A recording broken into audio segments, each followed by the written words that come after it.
কোটিপতি জান্নাত কিনবে কোটি টাকার ব্যবসা করে, আমি জান্নাত কিনবো জুতা স্যান্ডেল বিক্রি করে ফুটপাতে।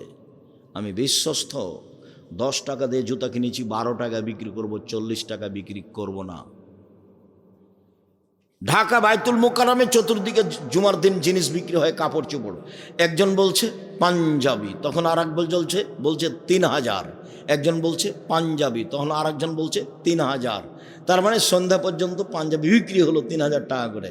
এখন দুইজন বাড়ি যাচ্ছে আর বলছে যে পাঞ্জাবিগুলোর দাম 300 করে রে, 3000 করে বিক্রি করেছি। তো এইভাবে ফাঁকি দিয়েছে। আপনি 3 মাস পরে গিয়ে দেখেন আর দোকানও নাই, লোকটাও নাই। আপনি বাড়িতে টিভি রেখেছেন, রাত 3টার সময় উঠেছেন তাহাজ্জুদ পড়বো বলে, দিয়ে অজু করে কষ্ট করে এখন জায়নামাজে দাঁড়াবেন, তখন মনটা চলে একটু দেখি টিভিটাতে কি আছে, এই সময় একটু দেখি। যেমন টিপ দিয়েছেন তেমনি ভারতের ল্যাংটা মেয়ে চলে এসেছে বিশাল আকৃতিতে। তাহাজ্জুদ কোথায় হারিয়ে গেছে?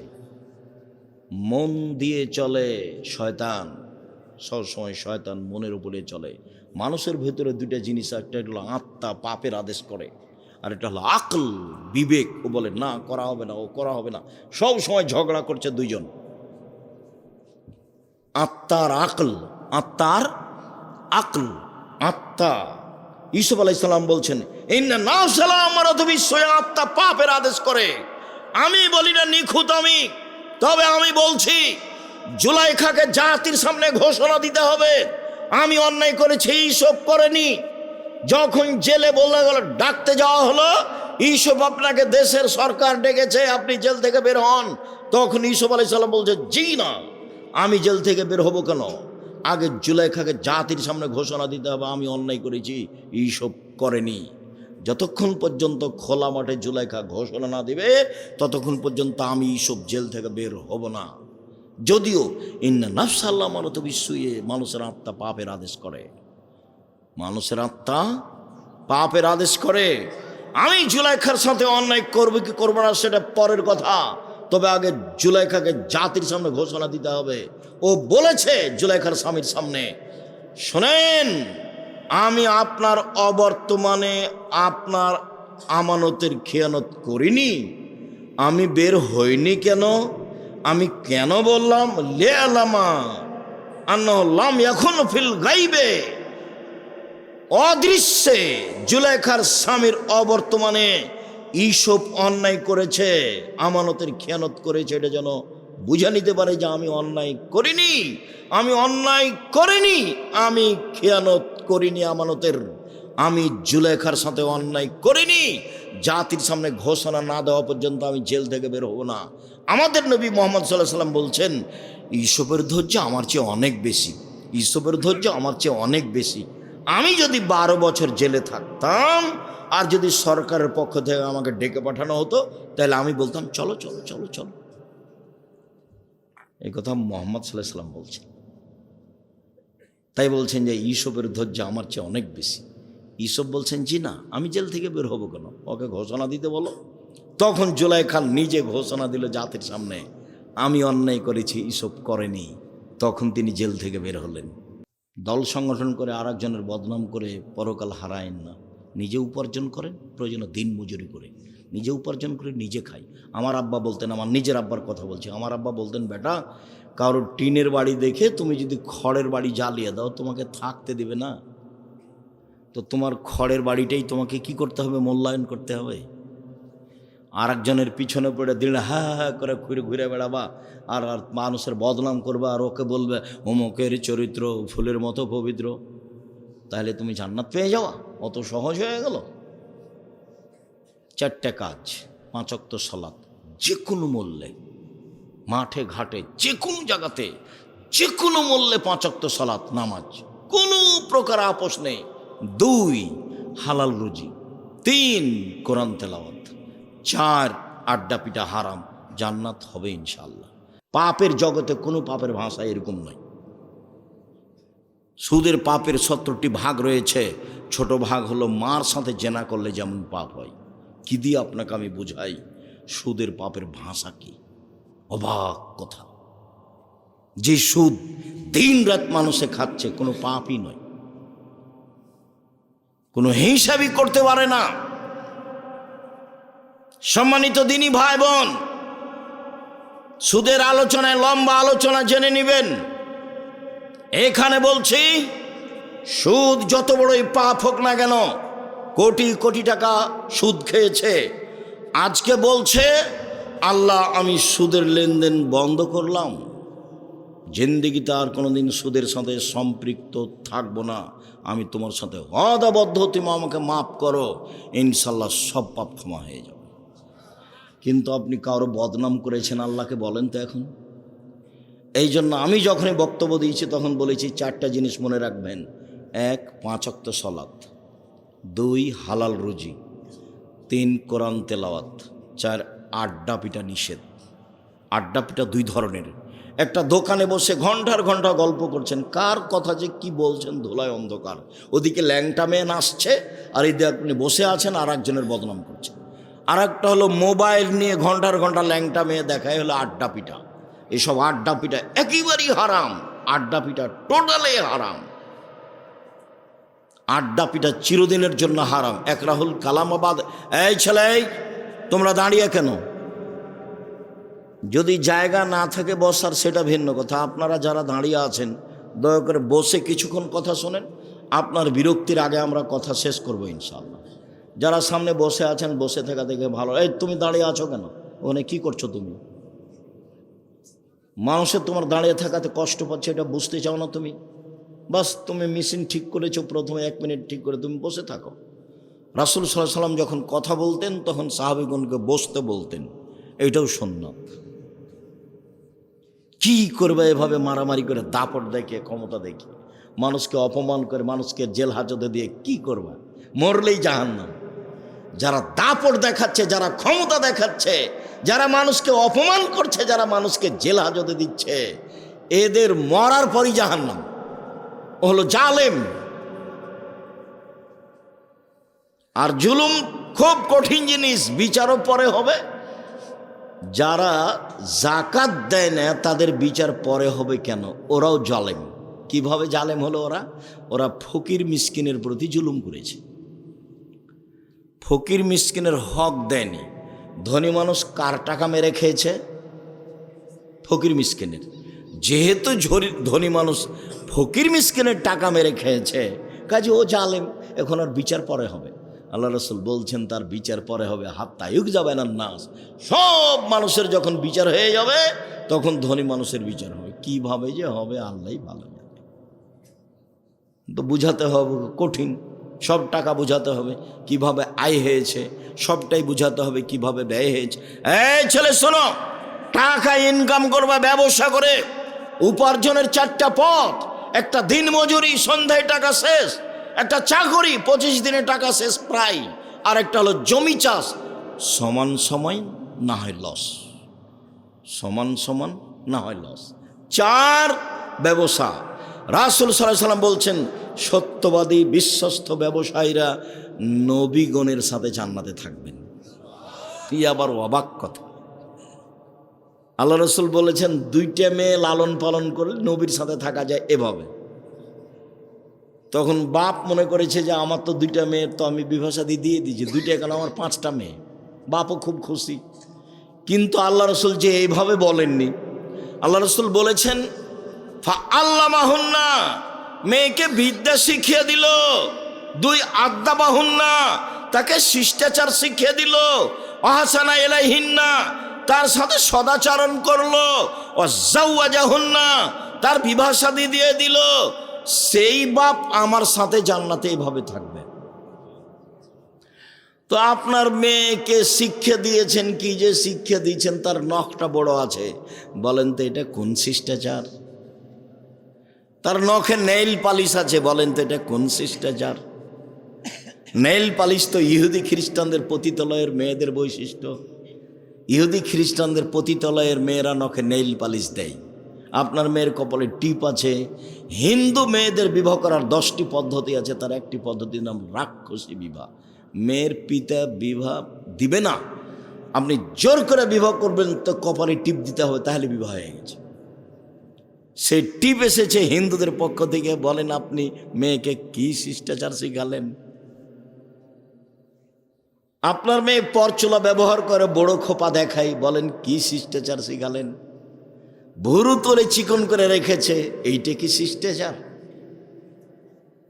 দাঁত ছিলে ফাঁকা ফাঁকা খোলা খোলা করে রেখেছে, এইটাই কি শিষ্টাচার? উঁচু স্যান্ডেল পরে নিজেকে লম্বা দেখাই, এটাই কি শিষ্টাচার? ব্রেসের পরে নিজেকে যুবতী দেখাই, এটাই কি শিষ্টাচার? সামনের চুল ছোট করে রেখেছে, এটাই কি শিষ্টাচার? আস্কারা মাস্কারা কি কি মুখে লাগিয়ে ভ্যানে ঘুরছে, ভ্যানে চড়ে, ভ্যানওয়ালা কি স্বামী, রিক্সাওয়ালা কি স্বামী, সেভাবে ওভাবে ঘুরছে, এটাই কি শিষ্টাচার? ভ্যানিটি ব্যাগ নিয়ে সিরাজগঞ্জ বাজারে চলে গেছে, এটাই কি শিষ্টাচার? কোনটা শিষ্টাচার? আল্লাহ রাসূল বলছেন যে ওই পিতা আমার সাথে জান্নাতে থাকবে যে পিতা মেয়েকে বিদ্যা শিখিয়ে দিল, 1, 2 শিষ্টাচার শিখিয়ে দিল, 3 ভালো আচরণ করলো, 4 বিবাহ শাদী দিয়ে দিল, সেই পিতা আমার সাথে জান্নাতে এভাবে থাকবে। জান্নাতে রাসূলের সাথে থাকা কঠিন। একজন সাহাবী রাসূলের সাথে রাতে ছিলেন, তো অজুর পানি আর মেশক নিয়ে রাসূলের কাছে উপস্থিত। আল্লাহ রাসূল খুব খুশি হয়েছেন, বাহ ভালোই তো, তুমি তো অজুর পানি নিয়ে এসেছো, তুমি তো মেশক নিয়ে এসেছো, খুব খুশি। সালমা শেতা, তুমি যা চাও চাও আমি দিয়ে দেবো। মুহাম্মদ সাল্লাল্লাহু আলাইহি ওয়াসাল্লাম বুঝতে পারেন যে কি চাইবে। নবী হলে কি হবে, গায়েবের খবর জানেন না। আমার মাঝাবি ভাইরা মনে করছেন যে নবী গায়েবের খবর জানেন। পাশের একটা লোক, পাশে বউ ঘুমাননি, এমনি ভান করে শুয়ে আছেন আয়েশা রাদিয়াল্লাহু তাআলা আনহা, আর রাসূল মনে করছেন যে আয়েশা ঘুমিয়ে গেছে, অথচ আয়েশা বলছে যে আমি ভান করে ঘুমিয়ে আছি। ভান করে ঘুমা বুঝেন না, ভান করে ঘুমিয়ে আছি। দেখি মুহাম্মদ সাল্লাল্লাহু আলাইহি ওয়াসাল্লাম কি করেন, কোথায় উঠে যান।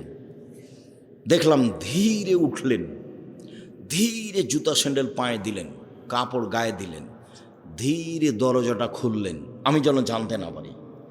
দরজাটা খুলে বের হলেন, বাহির থেকে দরজাটা টেনে বন্ধ করে দিলেন, চলে গেলেন।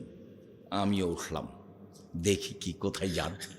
আসলে আল্লাহ রাসূল কোথায় যাচ্ছেন এটা আয়েশার মৌলিক খেয়াল হলো, আমাকে বাদ দিয়ে এ রাতে আবার কোনো স্ত্রীর কাছে যান নাকি, এটা হলো আয়েশার খেয়াল। আর আল্লাহ রাসূল যাচ্ছেন মরা মানুষের জন্য ক্ষমা চাইতে, কবরস্থানে বাকিউল গারকাতে যাবেন। জান্নাতুল বাকি তার নাম নয়, তার নাম হচ্ছে বাকিউল গারকাত। ভারত বাংলাদেশ পাকিস্তানের নাম দিয়েছে জিন পাহাড়, আর জান্নাতুল বাকি কবরস্থানের নাম দিয়েছে জান্নাতুল বাকি, নাম বাকিউল গারকাত। তো এবার উঠে দেখছেন, দেখি কোথায়, ওই যে কবরস্থানে 100 গজ দূরে হবে, আর পাশেই মসজিদে নববীর সাথে কবরস্থান। ওই যে হাত তুলে দোয়া করলেন, 1 বার 2 বার 3 বার হাত তুলে দোয়া করলেন, তারপরে হাঁটতে লাগলেন ফিরে। আমিও ঘুরে হাঁটতে লাগলাম, দেখলাম জোরে হাঁটলেন, আমিও জোরে হাঁটলাম, দেখলাম একটু দৌড়াচ্ছে, আমিও জোরে দৌড়াচ্ছি। আমি আগেই বিছানায় চলে এসেছি। আমি যখন আগেই বিছানায় চলে এসেছি, আমার পাশে এসে বলছেন, কি খবর আয়েশা, হাঁপাচ্ছ কেন? তখন আমি বললাম যে আমি তো মিথ্যে কথা বললে জিবরাইল আপনাকে বলে দিবে, আসলে আমি পরীক্ষা করছিলাম আপনি যান কোথায়। তো দেখলাম এই হাদিস মুসলিম। সম্মানিত দিনী ভাই বোন, কথা প্রসঙ্গে কথা এসে সেই জন্য বলছিলাম পাপের জগতে বড় পাপ মানুষের বদনাম, গীবাত, কিন্তু মানুষের সাথে জড়িত পাপ। জেনা মহাপাপ। রাসূল সাল্লাল্লাহু আলাইহি সাল্লাম বলেন, আল বিকর বিল বিকরে জিলদু মিয়া তাগরিব সানা। অবিবাহিত ছেলে মেয়ে যদি জেনা করে 100 লাঠি পিটিয়ে এলাকা থেকে 1 বছরের জন্য তাড়িয়ে দিতে হবে। তিনি বলেন, আসাইবা বিসাইবা রাজম। বিবাহিত পুরুষ নারী যদি জেনা করে তাহলে তাকে ইট ঢেল পাথর দিয়ে মেরে মেরে মেরে ফেলতে হবে, তাকে মারতেই হবে। বিবাহ করার পরে জেনায় লিপ্ত হলে তার বেঁচে থাকার পৃথিবীতে কোনো পথই নেই। 3 শ্রেণীর মানুষকে হত্যা করতে হয়, 2 শ্রেণীর মানুষের বাঁচার পথ আছে। 1, কেউ বলল আমি কোরআন মাজিদ মানি না, তাহলে ও মোরতাদ, সরকারিভাবে তাকে হত্যা করতে হবে। সরকারিভাবে তাকে ফাঁসির মঞ্চে নিয়ে যাওয়া হয়েছে, ফাঁস গলায় দেওয়া হবে। ও বলছে আমার ভুল হয়েছে, আমার ভুল হয়েছে, আমার ভুল হয়েছে। কোরআন মাজিদ আল্লাহর বিধান, আল্লাহর কালাম, আমি ভুল স্বীকার করলাম, তখন তাকে ফাঁস থেকে নামিয়ে নিতে হবে। পাপ ছিল হত্যার। দুই, কেসাস। আপনি আমাকে হত্যা করেছেন, আমার বাপ মা আপনাকে হত্যা করে নেবে, এর নাম কেসাস। কোরআন মাজিদে উল্লেখ হয়েছে আয়াত, কত হাদিস। এখন আপনার কেসাস হিসাবে আপনাকে ফাঁসির মঞ্চে নিয়ে যাওয়া হয়েছে, আপনি আমাকে হত্যা করেছেন, এখন আপনার গলায় ফাঁস দেওয়া হবে। তখন আমার বাপ মা চিল্লাচিল্লি করে বলছে, আমরা মাফ করে দিলাম, কেসাস নেব না, আমরা মাফ করে দিলাম, কেসাস নেব না। তাহলে তাকে ফাঁস থেকে নামিয়ে নিতে হবে। পাপ ছিল হত্যার যোগ্য, কিন্তু ফাঁসি হলো না। 3, বিবাহ করার পরে যদি কেউ জিনায় লিপ্ত হয় তাহলে তাকে ইট ঢেল পাথর দিয়ে মেরে মেরে মেরে ফেলতে হবে, ফাঁসি দিতে হবে। বেঁচে থাকার পৃথিবীতে কোনো পথঘাট নেই। 1 মিনিট। গামেদ সম্প্রদায়ের একজন মহিলা এসে বলছে আল্লাহ রসুলকে, তাহির নিয়া রাসূলুল্লাহ রাসূল আমাকে পবিত্র করেন। মহিলা এসে বলছে, তখন আল্লাহ রসুল বলছেন, ইরজাই, বাড়ি ফিরে যাও, আস্তাগফিরুল্লাহ, আল্লাহর নিকটে ক্ষমা চাও, ও তুবি ইলাইহি, তুমি তওবা করো, তোমার পাপ ক্ষমা হয়ে যাবে। তখন মহিলাটি বলছে, আত্মরদ্দেদেননি কামানা দাদা মাহিজুন মালিক, মাহিজুন মালিককে যেভাবে ফিরিয়ে দিয়েছিলেন তার বিচার না করে সেইভাবে কি আপনি আমাকে ফিরিয়ে দিতে চাচ্ছেন? ওয়ান্না হবলা মিনা জেনা, আমার পেটে অবৈধ সন্তান রয়েছে, দয়া করে বিচার করে দেন, আমাকে ফিরিয়ে দিন না। আল্লাহ রসুল বললেন, ইরজাই হাতা তালে দি, বাড়ি চলে যাও, যেদিন তোমার বাচ্চা প্রসব হবে সেদিন এসো, বিচার করে দেব। মহিলা চলে গেল, বাচ্চা প্রসব হয়েছে। মুসলিম গ্রন্থে এসেছে, সবে মাত্র বাচ্চা প্রসব হয়েছে, তাকে ন্যাকড়া দিয়ে জড়িয়ে রাসূলের দরবার নিয়ে এসে বলছে, এ দেখেন বাচ্চা প্রসব হয়ে, বিচার করে দেন। দৃশ্য দেখে আল্লাহ রসুল অবাক হয়ে বলছেন, ইরজাই, বাড়ি ফিরে যাও, ফারদেই হে, বাচ্চাকে দুধ খাওয়াও, হাত্তা তাফতেমি হে, যেদিন বাচ্চা দুধ ছেড়ে দেবে সেদিন নিয়ে আসিও, বিচার করে দেব। মহিলা বাচ্চা নিয়ে চলে গেল, বাচ্চাকে 2 বছর দুধ পান করালো। 2 বছর পরে বিচারালয়ে উপস্থিত, তখন বাচ্চার হাতে এক টুকরা রুটি রয়েছে। এই রুটি প্রমাণ করে বাচ্চা খাদ্য খেতে পারে। ওয়াসাদাহু বেদ রাজুলিন মিনাল মুসলিমিনা, বাচ্চাটাকে একজন মুসলমানের হাতে সমর্পণ করলেন আল্লাহ নবী, যাও এই বাচ্চা তুমি লালন পালন করো। সঙ্গে সাথে এই যাবো বেহা, মহিলাকে মাঠে নিয়ে যাও, আহফিরুল্লাহ সাদরিহা, মাঠে নিয়ে গিয়ে গর্ত খুঁড়ে বুক পর্যন্ত মাটিতে পুঁতে দাও। ফার জেমুহা, এরপরে চতুর্দিক থেকে ইট ঢেল পাথর মেরে মেরে তাকে বিদায় করো। সাহাবিগণ বলছেন, আমরা তাকে মাঠে নিয়ে গেলাম, গর্ত খুঁড়ে বুক পর্যন্ত মাটিতে পুঁতে দিলাম, চতুর্দিক থেকে ইট ঢেল পাথর মারতে লাগলাম। খালিদ বিন ওয়ালিদ বলছেন, একটা পাথর আমি তার মুখের উপরে মারলাম, ফাতালাজ্জাহ দাম আলা ওয়াজহি খালিদ, পাথরটা মুখে লেগে মুখ ফেটে রক্ত ছিটে খালিদের গায়ে লাগলো। ফাসাব্বাহা, খালিদ তাকে গালি দিয়ে বসলেন, এমনটা হতে পারে? ছি ছি ছি ছি ছি ছি, একজন জেনাকারিনী মহিলার গায়ের রক্ত আমার গায়ে লাগলো, এমনটা কিছু হতে পারে? আল্লাহ রসুল বলেন, মাহারে না খালিদ, খালিদ থামো, গালি দিও না। লাকাত তাবাত তাওবাতান লাউ তাওবা সাইব মাকসাল্লাহ গফির লাহু, এ মহিলা এত ক্ষমা চেয়েছে, এ মহিলা এত তওবা করেছে, এ মহিলা এত ক্ষমা চেয়েছে, এ মহিলা এত তওবা করেছে। যদি বড় থেকে বড় পাপী এভাবে তওবা করে তবে তার পাপ ক্ষমা হবে। খালিদ, একে গালি দিও না। আবার তিনি বলেছেন, খালিদ, মদিনার লোককে যদি তার তওবা ভাগ করে দেওয়া হয় সবার পাপ ক্ষমা হয়ে যাবে। তারপরে তিনি তার জানাজা করলেন, কাফন দাফন করলেন। তার মানে তিনি ঘোষণা দিলেন তার পাপ ক্ষমা হয়ে গেছে। 1, 2, জানাজা করলেন মানে তার পাপ ক্ষমা হয়ে গেছে। 3, কাফন দাফন তিনি নিজে করলেন মানে তার পাপ ক্ষমা হয়ে গেছে। এরপরেও পৃথিবীর এত বড় মানুষ, পৃথিবীর ইতিহাসে এত বড় দামি মানুষ জন্ম নেয়নি, কেউ নিবে না কেউ।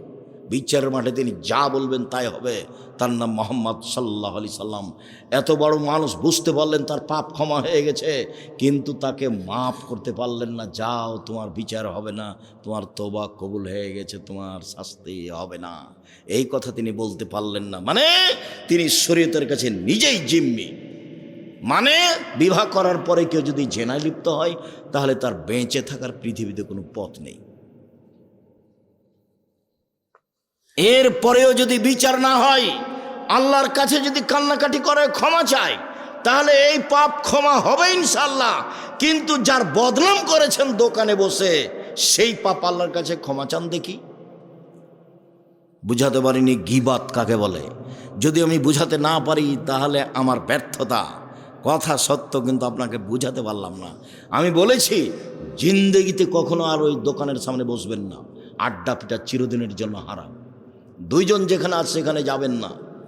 জমি চাষ করে খান, উপার্জনের পথ চারটে, দিন মজুরি করে খান, বাস সন্ধ্যায় সময় শেষ, মরে গেলাম, দুনিয়া শেষ। তারপরে আপনি চাকরি করে খান, ছোট হোক বড় হোক যেটাই হোক না কেন বৈধ, জমি চাষ করে খান, ব্যবসা করে খান। আমি কলার বিক্রি করে চকলেট বিক্রি করে খেতে হবে এই কথা আমি বলিনি। আমি চকলেট বিক্রি করে খেতে হবে মানে বলেছি কম থেকে কম পয়সার ব্যবস্থা করো। শ্বশুরের কাছে যৌতুক নিও না।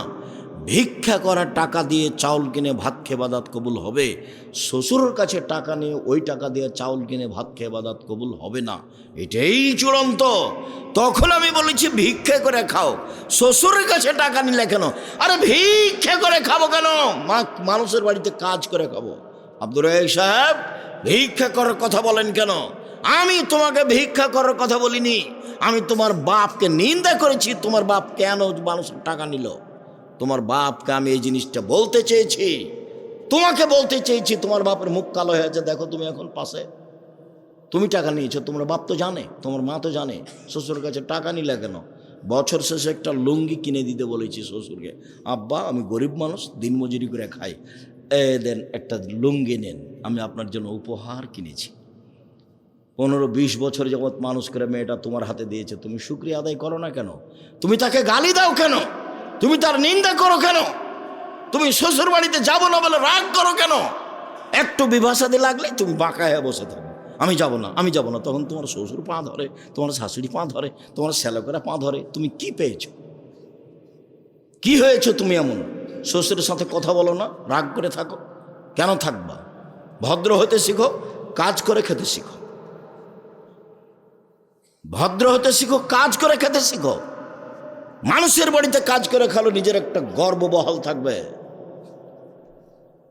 সম্মানিত দিনী ভাই বোন, বলছিলাম জেনা মহাপাপ। এরপরে যদি আল্লাহর দরবারে ক্ষমা চাই, ক্ষমা হয়ে যাবে ইনশাআল্লাহ। মানুষের বদনাম করে আল্লাহর দরবারে ক্ষমা চাইলে ক্ষমা হবে না। জুবাইর ইবনে মুতঈম রাদিয়াল্লাহু তাআলা আনহু বলেন, রাসূল সাল্লাল্লাহু আলাইহি ওয়াসাল্লাম বলেছেন, লা ইয়াদখুলুল জান্নাতা কাত্তাবুর লাউমাম, যারা চুগলখড়ি করে, যারা বদনাম করে, যারা গীবত করে, তারা জান্নাতে যাবে না, তারা জান্নাতে প্রবেশ করবে না। যেসব পাপের কারণে সরাসরি জাহান্নাম ঘোষণা হয়েছে, তার একটি বড় পাপ হলো গীবত। এই ছেলে বসো, পরিবেশ নষ্ট করে না যেন কেউ। একটু ধৈর্যের পরিচয় দেন। আপনার বিরক্তির আগে আমরা কথা শেষ করব ইনশাল্লাহ। আপনি দয়া করে কোনো কাজ দেখাবেন না। দোকানপাটে বসে আছেন কেন? আজকেই বাজার করতে হবে? এটা তো হলো নিম্ন শ্রেণীর মানুষের কাজ, এটা হলো ইতর শ্রেণীর মানুষের কাজ। আপনি না বলবেন আব্দুর রাজ্জাক সাহেব আমাদেরকে নিম্ন শ্রেণীর ইতর শ্রেণীর বললেন। আরে আমি তো এই ভাষা বললাম, আল্লাহ এর চেয়ে বেশি করে বলেছে। আল্লাহ বলছেন, বুঝেও বুঝে না ওরা অন্তর আছে, বুঝে না। দেখেও দেখে না ওরা চক্ষু আছে, দেখে না। শোনেও শোনে না ওরা কান আছে, শোনে না। উলায়েকা কালানাম, তারা পশু প্রাণীর মতো, তারা গরু ছাগলের মতো, তারা কুকুর শ্রীগের মতো, বালহুমাজাল বরং তার চেয়ে খারাপ। আমি এখানে কোরআন হাদিসের কথা বলছি, আপনি দোকানে বসে আড্ডা পিটেন মানে কি বুঝাতে চান আপনি আমাকে? আজকে জিলাপি কিনতে হবে, আজকে মিষ্টি কিনতে হবে, আজকে ওখানে চা খেতে হবে, এই কোন হিসাব? এটাই মানবতা? একই ভালো বলা হয়? রাসূল সাল্লাল্লাহু আলাইহি ওয়াসাল্লাম বলছেন, সমাজের দায়িত্ব পালন করবে অধমের সন্তান অধম, লোকা ইবনে লোকা, অধমের সন্তান অধম। এটা হলো বাংলা ভাষা, আর এটা এলাকা হিসাবে ভাষা নিতে পারেন।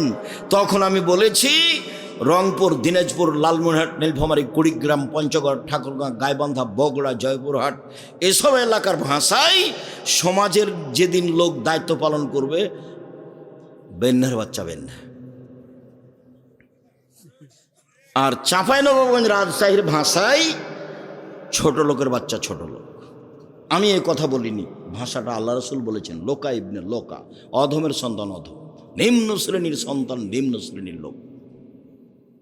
আর ঢাকার ভাষা, আমি ভাষাটা বলতে পারলাম না, অমুকের পোলা অমুক, এই ভাষা আমি আপনার সামনে বলতে পারলাম না। আল্লাহ রসুল বলছেন সমাজের যেদিন দায়িত্ব পালন করবে এইরকম মানুষ, লোকা ইবনে লোকা, বাংলা ভাষা অধমের সন্তান, অধম, নিম্ন শ্রেণীর লোকের ছেলে, নিম্ন শ্রেণীর লোক যেদিন সমাজে দায়িত্ব পালন করবে, আমি কি করতে পারি মুহাম্মদ সাল্লাল্লাহু আলাইহি সাল্লাম এইভাবেই বলছেন। একজন পল্লীর বেদুইন মানুষ এসে বলছে মাতা সাত, কিয়ামত কবে হবে? তখন আল্লাহ রসুল বলছেন এই যা উচ্ছেদ আল আমর, এই যে জয়াতিল আমানাত ফান্দাজের সাত, যেদিন 10 পয়সা ধ্বংস করা হবে সেদিন কিয়ামত হবে। তখন পল্লীর অশিক্ষিত মানুষ বলছেন যে 10 পয়সা ধ্বংস করা হলে কিয়ামত হবে, এই ভাষা আমি বুঝতে পারলাম না। তখন আল্লাহ রসুল বলছেন এই যা উচ্ছেদুল আমরিল্লা গাইরা আহলি ফান্দাজির সাত, যেদিন দায়িত্ব অযোগ্য মানুষের হাতে তুলে দেওয়া হবে সেদিন কিয়ামত হবে। হেডমাস্টার অযোগ্য, হেড মাওলানা অযোগ্য, প্রিন্সিপাল অযোগ্য, ভাইস চ্যান্সেলর অযোগ্য, জেল সুপার অযোগ্য, মেম্বার, চেয়ারম্যান, এমপি, মন্ত্রী, ডিসি, এডিসি, দায়িত্বশীল যে যেখানে দায়িত্ব পালন করে যখন অযোগ্য হবে তখন কিয়ামত হবে। সবাই আত্মসাৎ করবে, টাকা মেরে খাবে,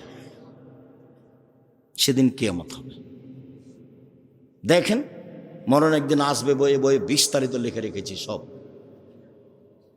জেনা এমন ভাবে বেড়ে যাবে, এতাহারাজুল হেমারো, এতাহারাজুল তাহারাজুল হেমারে। গাধা যেমন গাধীর সাথে মিলে লজ্জা বোঝে না, ষাঁড় যেমন গাভীর সাথে মিলে লজ্জা জানে না, মানুষ সেদিন খোলা মাঠে জেনা করবে, লজ্জা বুঝবে না। জেনা মানুষের কাছে পাপের কাজ নয়। 3টা পাপের কারণে ভূমিকম্প হবে, ভূমিকম্পে মানুষ আতঙ্কিত। 3টা পাপের কারণে ভূমিকম্প হবে। 3টা পাপের কারণে সন্ধ্যায় ছিল মানুষ, সকালে হবে শোর বানর, সন্ধ্যায় থাকবে মানুষ, সকালে হবে শুক্র বানর। সব সমস্যা নেমে আসবে 3টা পাপের কারণে। এক, এই যে সারিবুল খমুরা, মানুষ যখন নেশাদার দ্রব্য পান করবে তখন 3টা বিপদ নেমে আসবে। তার একটা হলো ভূমিকম্প। 2, জাহরাতুল কায়নাত, মেয়েরা যখন নাচবে, সব মোবাইলে মেয়ে নাচে, সব দোকানে মেয়ে নাচে, প্রায় সব বাড়িতে মেয়ে নাচে, প্রায় সব ঘরে মেয়ে নাচে। ভূমিকম্প তো স্বাভাবিক ব্যাপার। মেয়েরা যখন নাচবে তখন ভূমিকম্প হবে। যারা মোবিল মাঝে যখন বাদ্যযন্ত্র বাজবে, সব মোবাইলে বাজনা বাজে, সব দোকানে বাজনা বাজে, প্রায় সব বাড়িতে বাজনা বাজে। ভূমিকম্প দেরি হচ্ছে, এটাই আলহামদুলিল্লাহ। রাসূল সাল্লাল্লাহু আলাইহি ওয়াসাল্লামের কথা অনুপাতে দেরি হওয়ার কথা নয়। সম্মানিত দিনী ভাই বোন, বলছিলাম রাসূল সাল্লাল্লাহু আলাইহি ওয়াসাল্লাম বললেন হালতাদুল্লাহ মাল গিবাত, সঙ্গী সাথী বলতে পারো গিবাত কাকে বলে? সঙ্গী সাথী বলতে পারো গিবাত কাকে বলে? সঙ্গী সাথী বলতে পারো গিবাত কাকে বলে? তখন আল্লাহ রসুল বলছেন, সাহাবীগণ বলছেন আল্লাহ রসুল আলাম, আল্লাহ এবং আল্লাহ রসুল ভালো জানেন গিবাত কাকে বলে, আমরা বলতে পারছি না। তখন আল্লাহ রসুল বলছেন জিক্রুকা আখাকা বামিয়াকরাহ, তুমি তোমার ভাইয়ের কথা বলছো, ও যদি শুনতে পাই তাকে যদি খারাপ লাগে, এটাই হলো গীবত। শোনো, তুমি কারো কথা বলছো, ও যদি শুনতে পাই তাকে যদি খারাপ লাগে, এটাই হলো গীবত। আল্লাহ রসুলের মুখের ভাষা। আল্লাহ রসুল গীবতের সংজ্ঞা দিচ্ছেন। পৃথিবীর মানুষ শুনে রেখো, তুমি কারো কথা বলছো, ও যদি শুনতে পাই তাকে যদি খারাপ লাগে, এটাই হলো গীবত। এই পর্যন্ত আল্লাহ রসুল বলতেই সাহাবিগণ বলে উঠলেন আরে তাই ইনকানা ফিয়া মাকুলো, আল্লাহ রসুলও যদি চুরি করে থাকে আমি বলি চোর, তাহলেও কি গীবত? আল্লাহ রসুলও যদি জেনা করে থাকে আমি বলি জেনাকার, তাহলে কি গীবত? তখন আল্লাহ রসুল বলছেন শোনো, ইনকানা ফিয়া মাতাকুল্লো ফাঁকা দিগতাবতাহু, ও যদি চুরি করে থাকে তুমি বলো তাহলে গীবত, ও যদি জেনা করে থাকে তুমি বলো তাহলে গীবত। মেকুন মাতাকুলো ফাঁকাত বাহাত্তাহু, আরও যদি না করে থাকে তুমি বলো তাহলে অপবাদ, ও যদি না করে থাকে আর তুমি বলো তাহলে অপবাদ। গীবতের ক্ষমার পথ হলো হাত ধরে ক্ষমা নিতে হবে, 1। 2 হলো যদি হাত ধরে ক্ষমা না নেন, বিচার মাঠে নেকি দিয়ে বুঝিয়ে দিতে হবে। কয়টা নেকি করেছেন? আপনারা এইসব যখন নেকি থাকবে না তখন কি হবে? তখন আল্লাহ রসুল বলেছেন ওর পাপ গীবত পরিমাণ নিতে হবে, দিয়ে ও জান্নাতে চলে যাবে আর এ যাবে জাহান্নামে।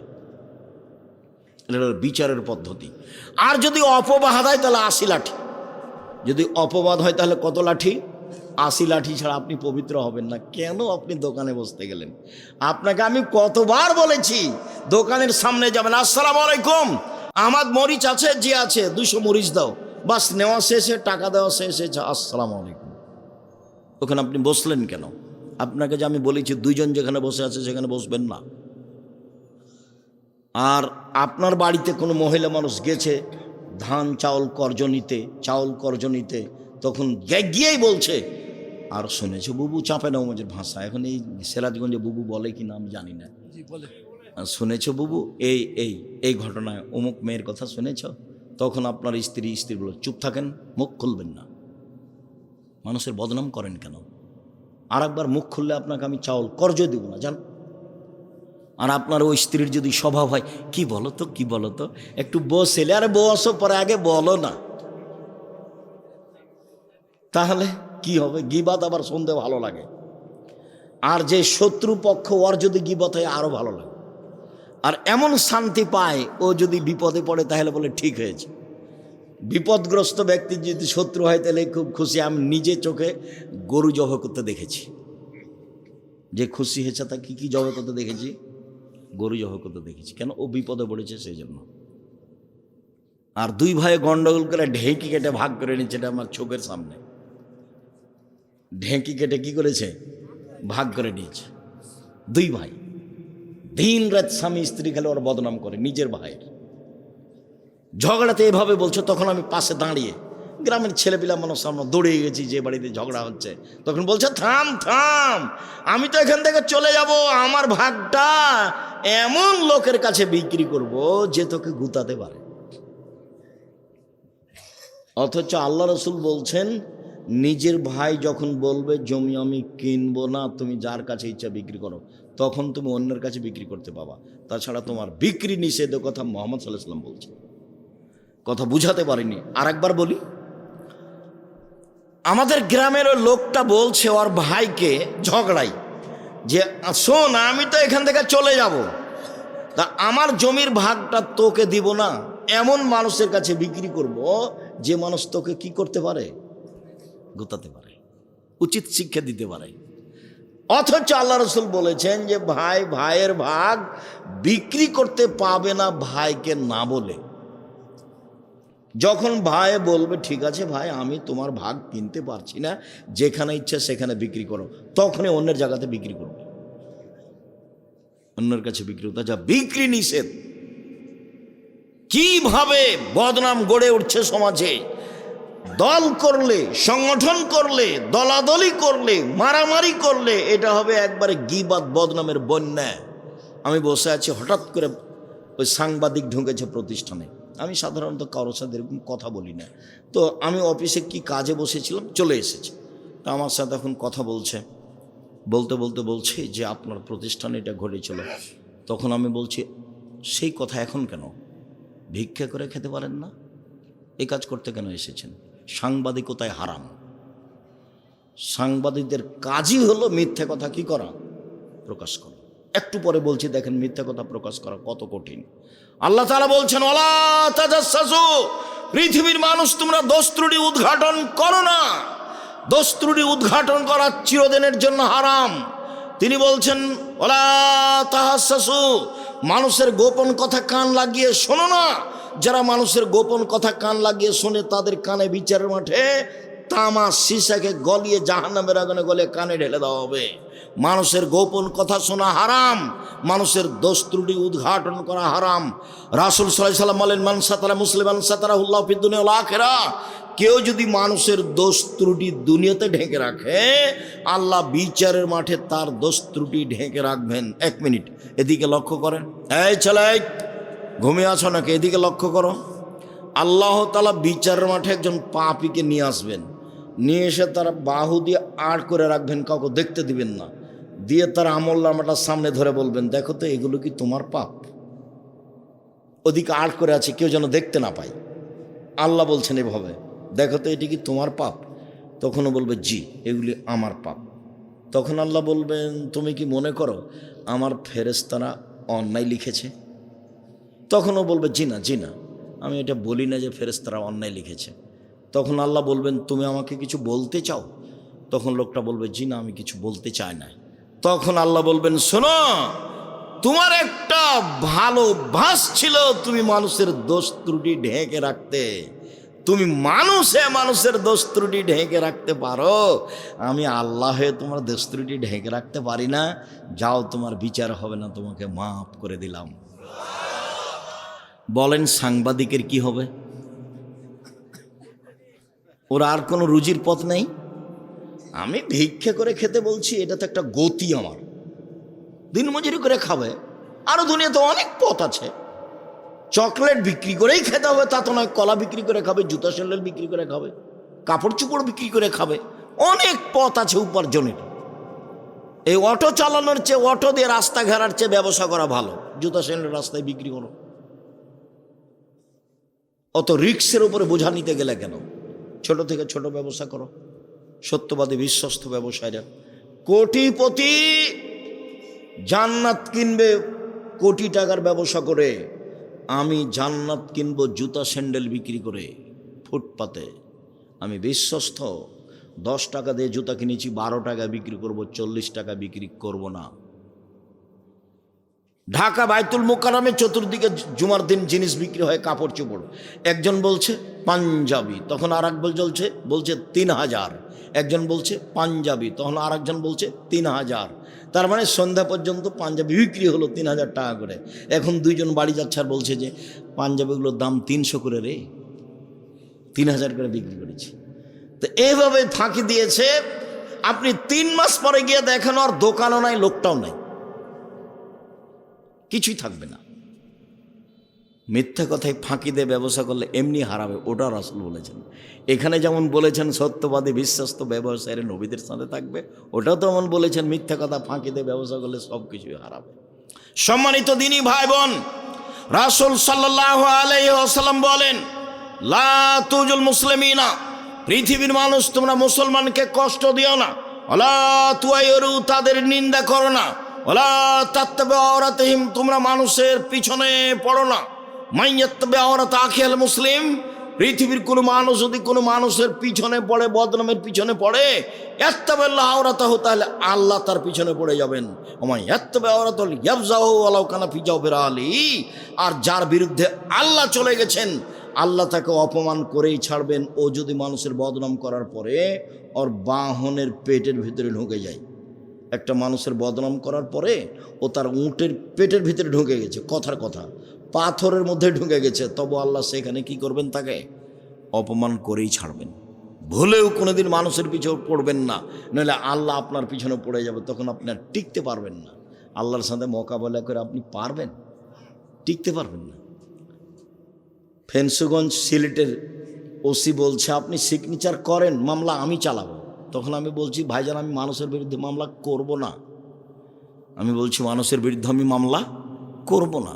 ও চালাতে পারে না মামলা, আমি কেন চালাবো?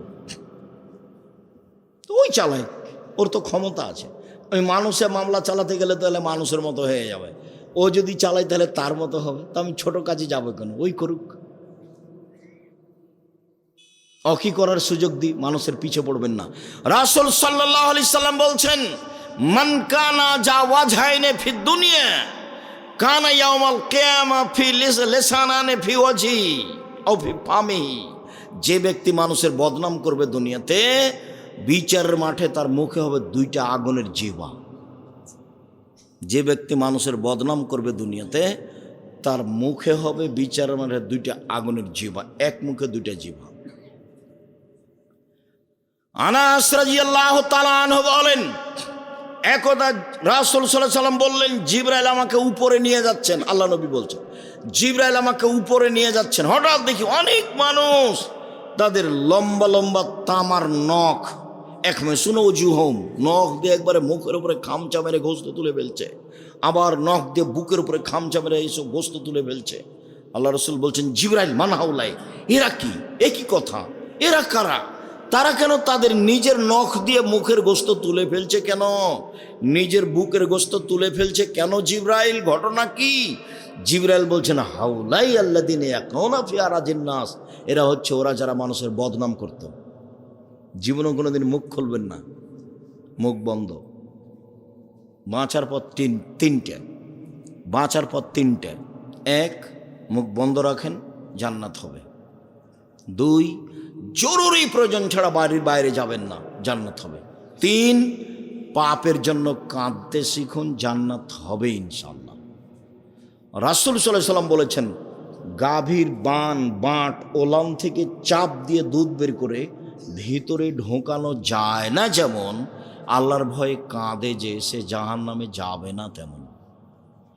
কতদিন বলেছি, একাই নির্জনে আল্লাহর ভয়ে কাঁদতেছে কোন পাপকে সামনে রেখে।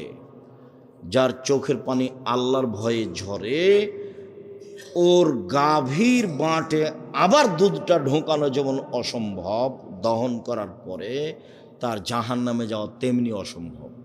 এ কথা আমি বলিনি, এ কথা মুহাম্মদ সাল্লাল্লাহু আলাইহি ওয়াসাল্লাম বলেছেন।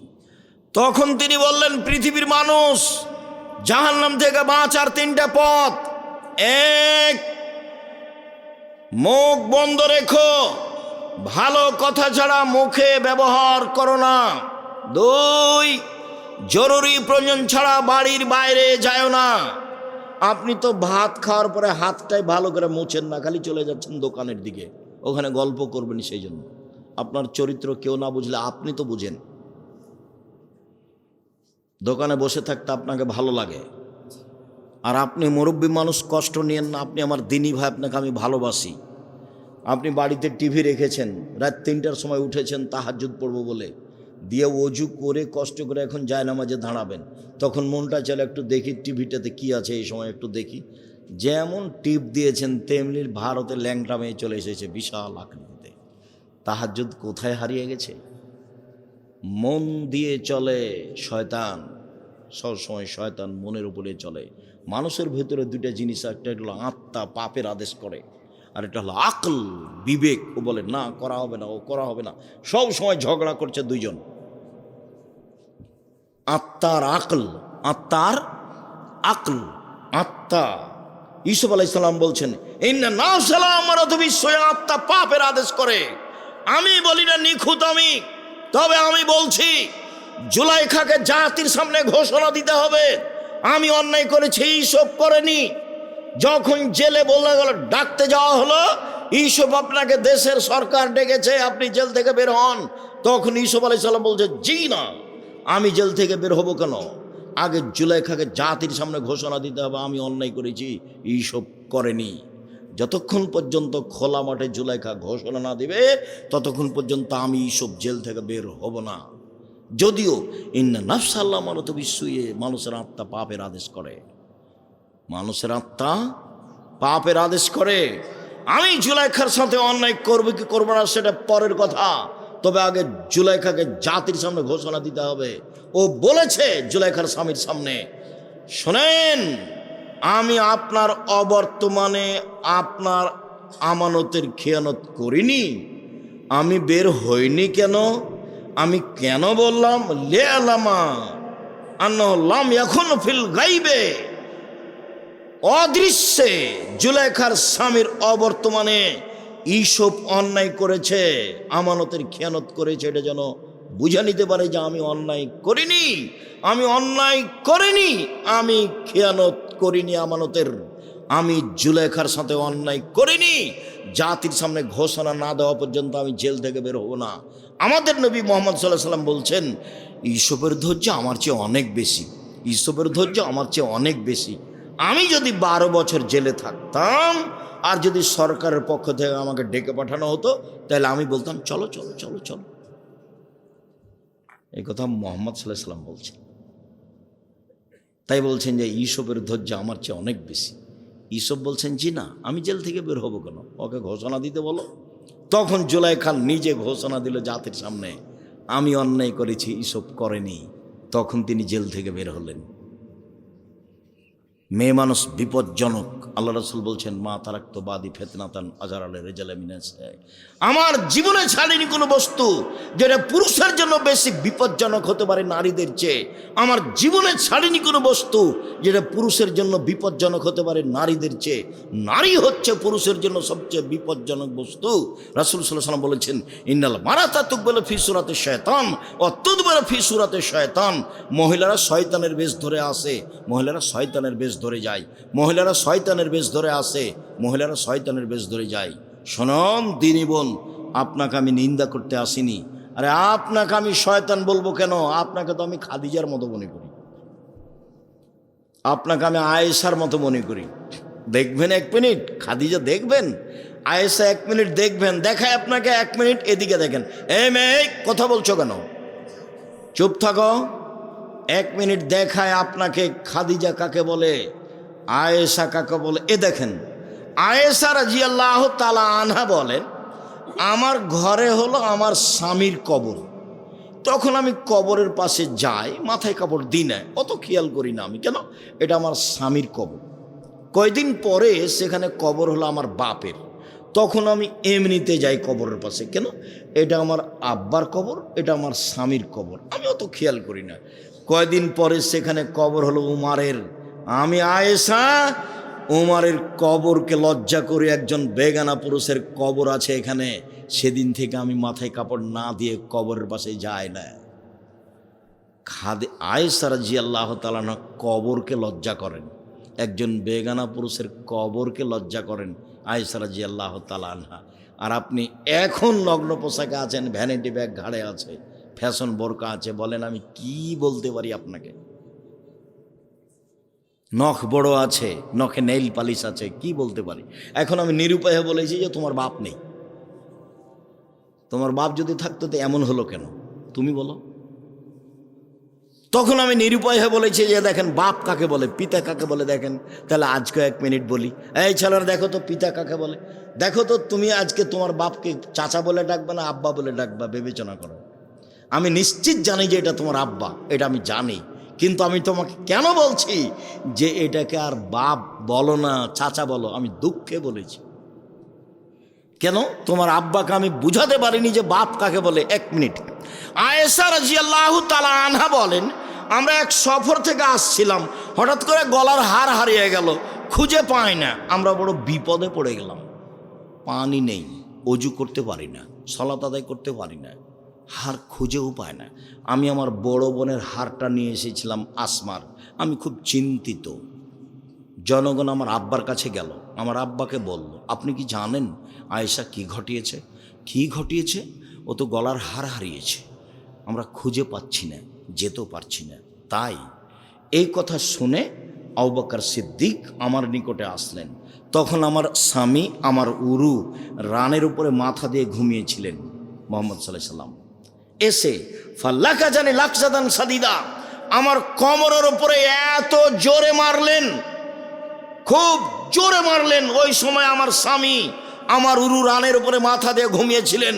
উনি যদি ঘুমিয়ে না থাকতেন তাহলে আবু বকর সিদ্দিকের মায়ের কারণে, আমার বাপের মায়ের কারণে আমি দূরে সরে যেতাম। 1 মিনিট কথা বলার পূর্বে আর একটা কথা বুঝাই। আমাদের দেশের বাঙালি গতিতে যদি শ্বশুর গিয়ে দেখে মেয়ের ঘরে যে মেয়ের উরু রানের উপরে মাথা দিয়ে জামাই ঘুমিয়ে আছে, তাহলে বাপ ওখানে না গিয়ে এইভাবে ঘুরবে। ভাইজান বুঝাতে পেরেছি কথা? কিন্তু শরীয়ত এমন নয়। আয়েশা রাদিয়াল্লাহু তাআলা এভাবে বলছেন, আমার আব্বা আসলেন, আবু বকর সিদ্দিক আসলেন, খুব জোরে মারলেন, পৃথিবীর সবচেয়ে বড় মানুষে মারলেন। নবী রাসূল ব্যতীত পৃথিবীর ইতিহাসে আদম থেকে নিয়ে কিয়ামত পর্যন্ত আবু বকর সিদ্দিকের মতো দামি মানুষকে জন্ম নিবেও না। আবু বকর সিদ্দিক রাদিয়াল্লাহু তাআলা মারলেন, পৃথিবীর সবচেয়ে বড় মানুষে মারলেন, পৃথিবীর সবচেয়ে বড় মহিলাকে মারলেন। পৃথিবীর ইতিহাসে আয়েশা রাদিয়াল্লাহু তাআলার দামি মহিলা আর কেউ নেই পৃথিবীতে। সবচেয়ে বড় মহিলাকে মারলেন, সবচেয়ে বড় মানুষের সামনে মারলেন। নবী রাসূল নির্বিশেষে জনগণের সবার মাঝে দামি মানুষ হলেন মুহাম্মদ সাল্লাল্লাহু আলাইহি সাল্লাম। এত বড় দামি মানুষ আর কেউ পৃথিবীতে আসেনি, আসবেও না। সবচেয়ে বড় মানুষের সামনে মারলেন। বিবাহদারী মেয়েকে মারলেন, পূর্ণ যুবতী মেয়েকে মারলেন, জামাইয়ের সামনে মারলেন, হাত দিয়ে মারলেন, দিন দুপুরে মারলেন, 1400 মানুষের সামনে মারলেন, সবচেয়ে বড় মানুষে মারলেন, সবচেয়ে বড় মহিলাকে মারলেন, সবচেয়ে বড় মানুষের সামনে মারলেন, জামাইয়ের সামনে মারলেন, দিন দুপুরে মারলেন, খোলা মাঠে মারলেন, 1400 মানুষের সামনে মারলেন, হাত দিয়ে মারলেন, বিবাহদারী মেয়েকে মারলেন, পূর্ণ যুবতী মেয়েকে মারলেন। এত বড় বাপে এত বড় বেটিকে এত বড় মানুষের সামনে মেরে দিলেন। ভুল কোথায় গলার হারটা হারিয়ে গেছে খেয়াল করতে পারেননি, সেই জন্য। আর আপনার মেয়ে দিন রাত নখে নেইল পালিশ দিয়ে নখ বড় বড় করে ঘুরে আপনি ধমক দিতে পারেন না, আপনি আবার বাপ। ছি থু। আপনার মতো বাপ বেঁচে থাকা আমি আব্দুর রাজ্জাক বিন ইউসুফ চাইনি। আপনি মরে গেলে জামিয়া সালাফে আপনার ছেলে মেয়েকে লালন পালন করবে ইনশাআল্লাহ। 5000 ছেলে মেয়ের মধ্যে 519 জন আছে এতিম অসহায়। কালকে যদি আরও 500 জামিয়া সালাফে গিয়ে ঢোকে, লালন পালনের সমস্যা হবে না ইনশাআল্লাহ। আপনার মতো বাপ আমি বেঁচে থাকা চাইনি। আর যদি বেঁচে থাকতে চান তাহলে বাপের মতো হয়ে বেঁচে থাকেন। বাপ কাকে বলে? এই যে দেখেন, বাপ কাকে বলে? এই যে দেখেন, পৃথিবীর সবচেয়ে সেরা মহিলাকে পিটিয়ে দিলেন। মেয়ে কোনোদিন বাপের সামনে বড় হয় না, 7 ছেলের মা হলেও। মেয়ে মেয়ে, বাপ বাপই। আপনি যেভাবে বুঝেছেন শরীয়তে ভাবে নয়। আপনি ছেলে মেয়েকে যেভাবে লালন পালন করতে শিখছেন শরীয়তে ভাবে নয়। সম্মানিত দিনী ভাই বোন, রাসূল সাল্লাল্লাহু আলাইহি ওয়াসাল্লাম বলেছেন, আলোচনার শেষে চলে আসলাম, অনেক কথা থেকে গেল, রাসূলের কথার শেষে চলে আসলাম। তিনি বলেছেন, পৃথিবীর মানুষ যদি 2টা জিনিসের জিম্মেদারি নিতে পারে, আমি তার জান্নাতে নিয়ে যাওয়ার জন্য জিম্মেদারি নিলাম। এক, কেউ যদি মুখে কারো বদনাম না করে, আমি তাকে জান্নাতে নিয়ে যাব। কিভাবে নিয়ে যাব সেটা আমার ব্যাপার, বুখারী মুসলিম। 2, কেউ যদি জেনায় লিপ্ত না হয়, আমি মুহাম্মদ সাল্লাল্লাহু আলাইহি ওয়াসাল্লাম তাকে জান্নাতে নিয়ে যাব। কিভাবে নিয়ে যাব সেটা আমার ব্যাপার। তাকে জিজ্ঞাসা করা হলো, আল্লাহ নবী, সবচেয়ে মানুষ বেশি বেশি জাহান্নামে যায় কেন, কিভাবে? তখন তিনি বললেন, আল ফারজ আল ফাম, মুখের কারণে মানুষ বেশি বেশি জাহান্নামে যাবে, আর লজ্জা স্থানের কারণে মানুষ বেশি বেশি জাহান্নামে যাবে। যখন মুখ কন্ট্রোল করতে পারবে না, তখন ও জাহান্নামে চলে যাবে। একদা রাসূল সাল্লাল্লাহু আলাইহি ওয়াসাল্লাম বললেন, সঙ্গী সাথী বলতে পারো মানুষকে পিছন দিক থেকে ধাক্কা মেরে জাহান্নামে নিক্ষেপ করে কি? সঙ্গী সাথী বলতে পারো মানুষকে পিছন দিক থেকে ধাক্কা মেরে জাহান্নামে নিক্ষেপ করে কি? সঙ্গী সাথী বলতে পারো মানুষকে পিছন দিক থেকে ধাক্কা মেরে জাহান্নামে নিক্ষেপ করে কি? এ কথা বলতে বলতে ফাঁকা জেলেছে না, জিভাটা ধরে নিয়েছে, নিজের জিভা, জিভা মানুষকে পিছন দিক থেকে ধাক্কা মেরে জাহান্নামে নিক্ষেপ করে। বলেন আর দোকানে বসবেন কিনা? বলেন কারো আর বদনাম করবেন কিনা? দল সংগঠন করে আর একজনের বদনাম করে পরকাল হারায়েন না। নিজে উপার্জন করেন, প্রয়োজনে দিন মজুরি করে নিজে উপার্জন করে নিজে খাই। আমার আব্বা বলতেন, আমার নিজের আব্বার কথা বলছি, আমার আব্বা বলতেন, বেটা, কারোর টিনের বাড়ি দেখে তুমি যদি খড়ের বাড়ি জ্বালিয়ে দাও, তোমাকে থাকতে দেবে না। তো তোমার খড়ের বাড়িটাই তোমাকে কি করতে হবে? মূল্যায়ন করতে হবে। আর একজনের পিছনে পড়ে দিলে হ্যাঁ হ্যাঁ করে ঘুরে ঘুরে বেড়াবা, আর আর মানুষের বদনাম করবা, আর ওকে বলবে অমুকের চরিত্র ফুলের মতো পবিত্র, তাহলে তুমি জান্নাত পেয়ে যাওয়া অত সহজ হয়ে গেল? 4টে কাজ, 5 ওয়াক্ত সালাত, যে কোনো মূল্যে, মাঠে ঘাটে যে কোনো জায়গাতে যে কোনো মূল্যে 5 ওয়াক্ত সালাত নামাজ, কোনো প্রকার আপোষ নেই। 2, হালাল রুজি। 3, কোরআন তেলাওয়াত। 4, আড্ডা পিটা হারাম। জান্নাত হবে ইনশাল্লাহ, জান্নাত হবে ইনশাল্লাহ। 1, 5 ওয়াক্ত সালাত। 2, হালাল রুজি। 3, কোরআন তেলাওয়াত, অন্তত সূরা ইখলাস, অন্তত সূরা ইখলাস প্রত্যেক দিন সকালে অন্তত 3 বার পড়ে বলবেন, দেখেন আল্লাহ আমি কোরআন মাজিদ পড়েছি। বাস, অন্তত 3 বার সূরা ইখলাস 3 বার পড়লে 1 বার কোরআন মাজিদ পড়ার সমান নেকি হবে। জীবনে কি করলেন? মানুষের পিছনে ঘুরে পড়াশোনা করলেন, শিরক করে ঠাকুরের গান গলে, আবার চাকরি করতে আসলেন তো চুরি বা প্রতারণা, চুরি না হয় প্রতারণা, আর না হলে অনলাইনে ব্যবসা করলে তুমি বুঝতে পারলে না কিসের ব্যবসা করছি, কীভাবে যে টাকা ইনকাম হলো। এই ছেলে, এই ব্যবসা করলে টাকা লাগে। টাকা দুই ধরনের, আমার টাকা তোমাকে ব্যবসা করতে দিয়েছি, তখন লাভ চুক্তি হারে ভাগ হবে, হাদিস সহি। ব্যবসা পার্টনারে, তোমারও টাকা আমারও টাকা, তখন লাভ বেশি হবে কিন্তু টিকে থাকা কঠিন। কেউ যদি 10 টাকা সরিয়ে দেয় তখন আল্লাহ বলবেন পার্টনারে ব্যবসা 2 জন করলে তৃতীয় জন আল্লাহ, 4 জন মিলে করলে পঞ্চম জন আল্লাহ, 10 জন মিলে করলে 11তম আল্লাহ। একজন যদি 10 টাকা সরিয়ে নেয় তখন আল্লাহ বলে যে তোমরা থাকো আমি গেলাম, তখন মারামারি লেগে যাবে, তখন জেল হাজত কি নানান কিছু হবে। নিজে একাই ব্যবসা করেন, ছোট থেকে ছোট, বড় থেকে বড়, ফলাফল ভালো হবে ইনশাআল্লাহ। সকল দিনই ভাই বোনকে 5 ওয়াক্ত সালাত আদায় করার আন্তরিকভাবে অনুরোধ জানিয়ে জোরালোভাবে বলতে চাচ্ছি যে আজকের আলোচনা বদনাম গীবাত সম্পর্কে করছিলাম। অবশ্যই তাকে জোরালোভাবে মূল্যায়ন করার চেষ্টা করবেন। কারো বদনাম করে জীবিকা নির্বাহ করতে রাজি নই, কাউকে খাটো করে জেল হাজত দিয়ে ক্ষমতা দেখিয়ে দাপট দেখিয়ে জীবিকা নির্বাহ করতে রাজি নই। আর কারো পিছনে পড়িয়েন না, পড়ে ক্ষতিগ্রস্ত হবেন। তারপরে যেটা কথা, আমি আব্দুর রাজ্জাক বিন ইউসুফ চেষ্টা চালিয়েছি মুখে কলমে মিডিয়ায় জীবন বাজি রেখে দিন প্রচার করা। এই যে মুখে বলছি, এই যে সামনে মিডিয়া আছে আর পাশে বই পুস্তক আছে। আবদুল্লাহর বই আছে কিনা দেখেন, আমার বই সব বক্তব্যগুলো উপদেশ বইয়ে পাবেন, নামাজ শিক্ষা বইয়ে পাবেন। আর 1000 ফতোয়া একসাথে দিয়ে একটা বই বের করা হয়েছে, যা আমি সব চয়ন করেছি, যেগুলো আরও বড় বড় মুফতিদেরকে নিয়ে। বইগুলো নিয়ে যাবেন অবশ্যই। সকল দিনই ভাই বোনের শুকরিয়া আদায় করি। আর এখানে ভর্তির তারিখ কবে আমার জানা নাই, তবে জামিয়া সালাফে ফরম চলছে 1 জানুয়ারি ভর্তি। তো এখানে নিয়মিত ছেলে পাঠান, এটা জামিয়া সালাফের সাথে সম্পৃক্ত প্রতিষ্ঠান।